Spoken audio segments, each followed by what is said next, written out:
Now available in paperback and e-readers, John Haynes' Godbreaker.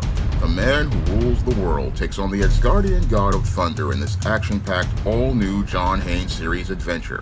Get your copy of John Haynes' Godbreaker in paperback and e-readers at online booksellers everywhere. Better get the cool slow, y'all, cause we're having us a barbecue.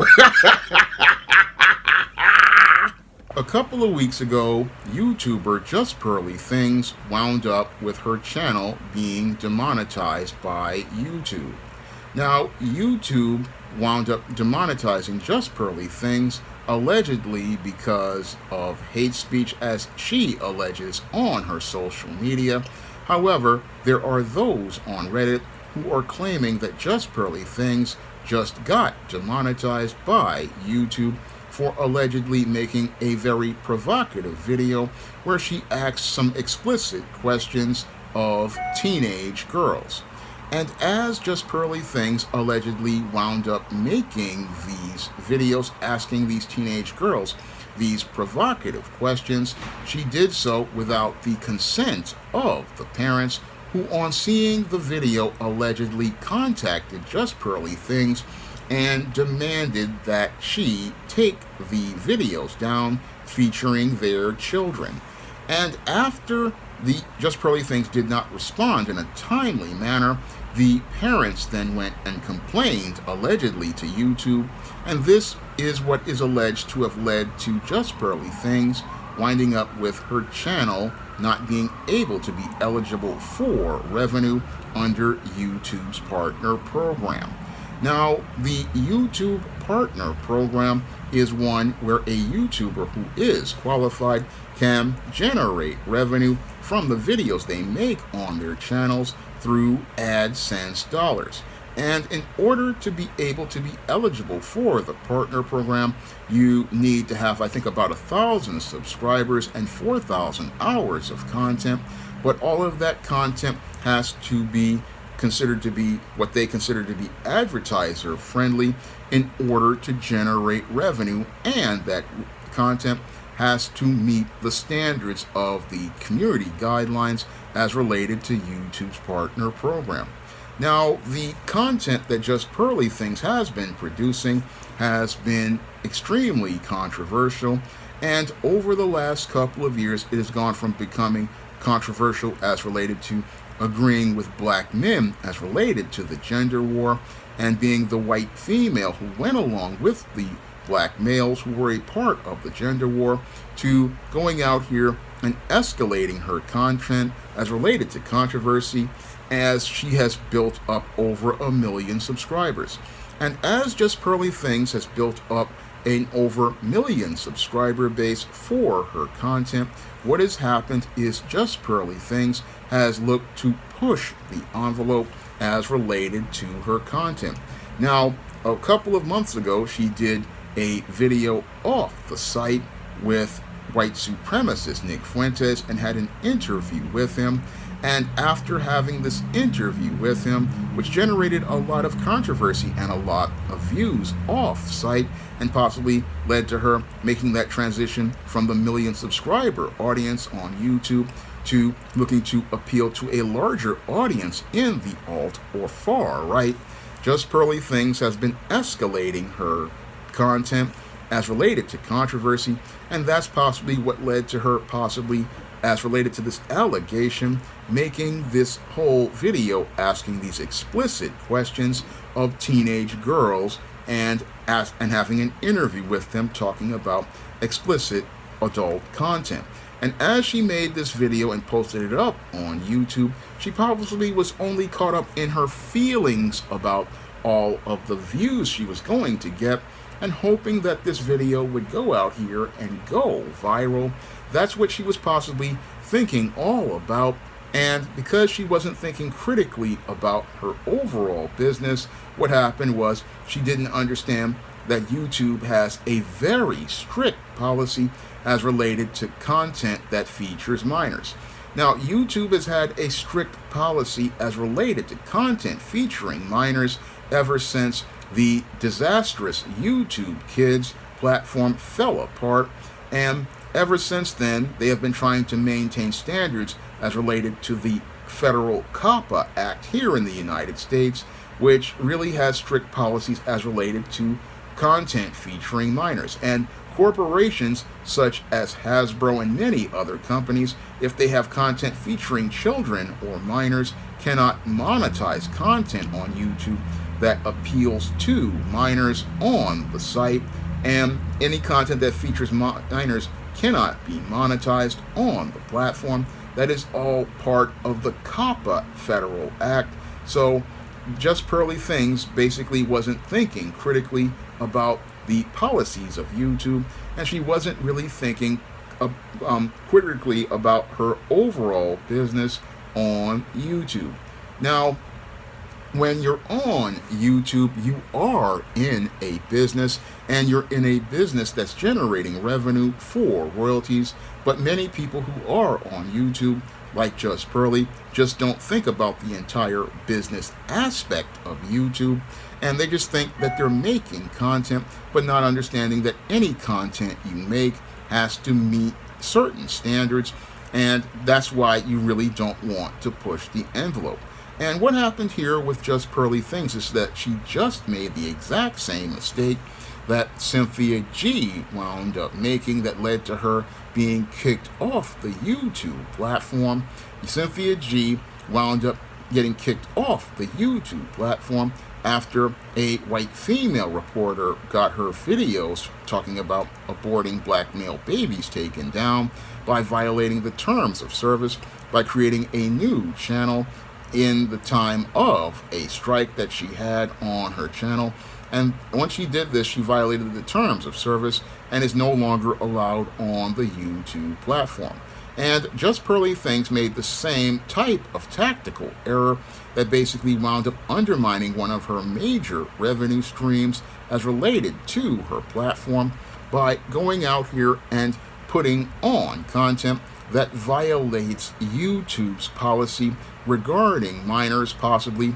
I don't know about the hate speech one. Now, I know that she's been around a lot of white supremacists and far-right types like Nick Fuentes, but she did not put that content on YouTube to be seen by YouTube's staff, because that content would have definitely violated YouTube's community guidelines.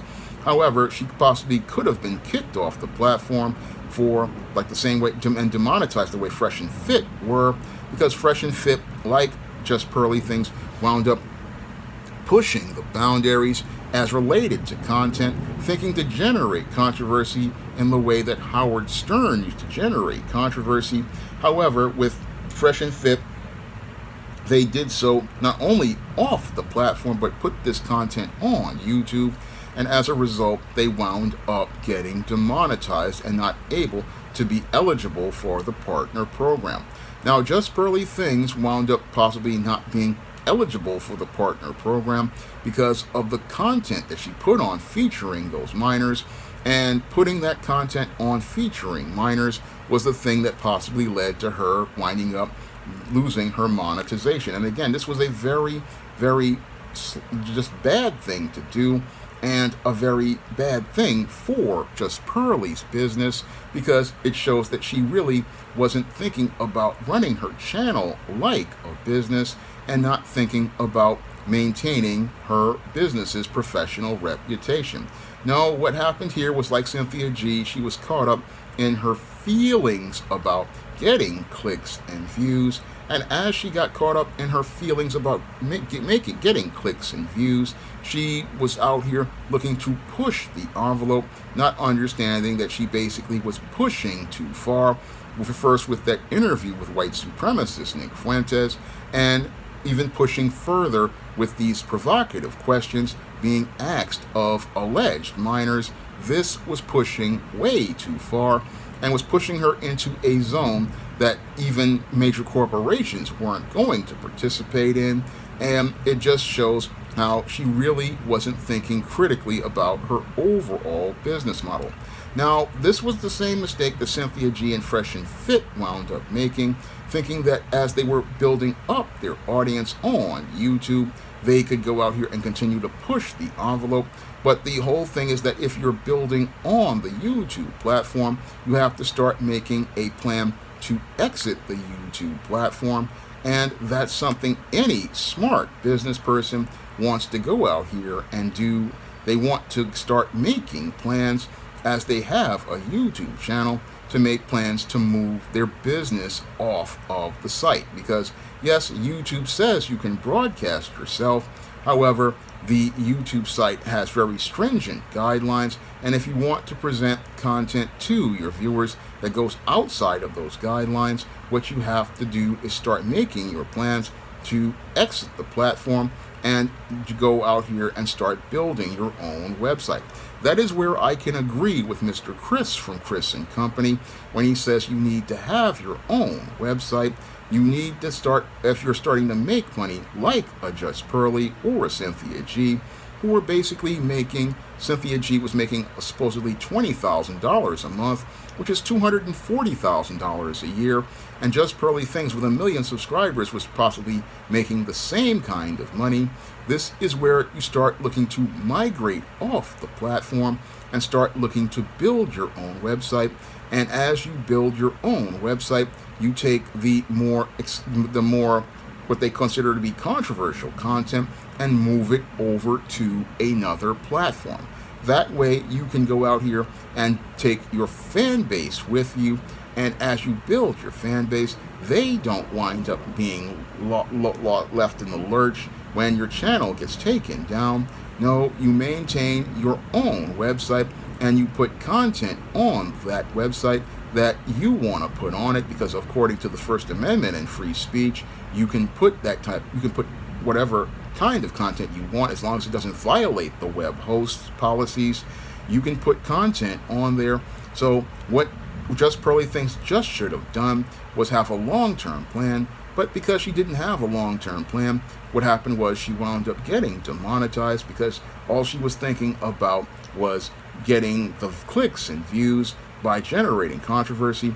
But the whole thing is, with that flash, you wind up losing the substance of your revenue because it's all in a basket that can be taken away arbitrarily. Now, I'm not a fan of Just Pearlie, but the whole thing is, I understand that YouTube can arbitrarily just take away anybody's ability to make revenue on the platform, and that's why you have to have contingency plans for what happens with YouTube, because you can lose your channel based on the feelings of whatever person is watching the video that got flagged or what they don't like. So you can't invest much in the YouTube platform, even if you get monetization. And I'm like this, I don't really like to see anybody lose their monetization. It's a really bad thing that can happen to anyone with the way YouTube is and how arbitrary it is. And again, you have to have a plan to start making money off the platform, because the only way for you, if this is a way for you to make revenue, then you need to go out here and either make content that appeals to their community guidelines, which is very hard to do, and it's something that gives me anxiety, because you don't know what is offensive as related to these community guidelines. Because if you say certain words, like if you say feminist or Democrat, it could possibly trigger a flag. Or if you go out here and criticize certain individuals in the blue party, what can happen is it could possibly cost you everything as related to the platform. And this is what puts a lot of content creators like myself on edge, and has us having anxiety and heartburn and ulcers and stuff like that, because you don't know what you're going to say is going to offend someone, and it could be the least little thing that could trigger someone who decides to, oh, I don't like this content. Or you could have one of these art AI bots that sees something like a legit article from Newsweek or Time, and they're flagging stuff just for the sake of flagging stuff. So it's very tricky, and that's why you want to work towards getting your own website and getting the money to maintain your own website. And once you start pulling in $20,000, $30,000, $40,000 a month, like Just Pearlie or Cynthia G, that's where you want to go out here and diversify your content by putting your content on your own website. and basically putting YouTube on there a different kind of content. I mean, not something too provocative or too racy, but the whole thing is content that you know that would possibly get people upset. Go like the late David Carroll, make it a private video or put it on a private platform, or even take it to another platform. In some cases, if it doesn't go too far, I mean, just go out here and again, be very careful, because this is a business and you don't want to do anything that winds up putting you out of business. No, you don't want to go out here and do like just Pearlie and just do something really ridiculous, allegedly, to put yourself out of business. No, you don't want to do that, because if you understand that this is a business, then you understand, okay, if YouTube wants a certain kind of content, you'll give them a certain kind of content. But you can also have your own website where you can go out here and give people exclusive content, and make sure that that exclusive content is behind a paywall. Because if it's behind a paywall, guess what happens? Whatever people view is on them at that point, because they're paying for the content that's behind the paywall. That's what the late David Carroll proposed to people as related to his future plans. He said he was going to put it behind a paywall, because if you go behind the paywall for that content, then you are consenting to watch that content, similar to going to an adult website like the MILF Hunter and paying for the content. So you can't complain about something you paid for violating anything. You went to that website and you went to pay to see that content. And that's the way you deal with these kinds of guidelines. But the whole thing is, just Pearlie was sloppy in her business. And because she was just sloppy in her business, she wound up losing a revenue stream and possibly wound up making a road towards losing her audience. I mean, this was, again, another case of emotions going over logic, just like Cynthia G. And because emotions went over logic, just Pearlie just cost herself a very big bag. Now, if you want to pick up some of my positive black fiction on the SJS Direct imprint, like the ISIS series, the Steam series, the John Haynes series, the books of the Spinsterella trilogy, my vampire novel Eternal Night, and my black sorority novel The Thetas, you can find those books on Amazon.com in paperback and Kindle format. You can also find those books at other online booksellers like Smashwords, the iBookstore, Google Play, and Barnes & Noble. And if you would like to continue supporting me off of the YouTube platform, you can do like many viewers do and send donations to the Patreon, the PayPal, or the Cash App by clicking the links in the description box. That's all I have to say for this video. You can comment, rate, and subscribe. Now available in paperback and e-readers, ISIS Legacy. The sorority secrets of the goddess next door are revealed in this all-new ISIS series adventure. Get ISIS Legacy in paperback and e-readers at online booksellers everywhere. Support Black-owned and Black-operated digital broadcast media. www.niceradionetwork.com. Nice Radio Network, broadcasting 24 hours a day, 7 days a week.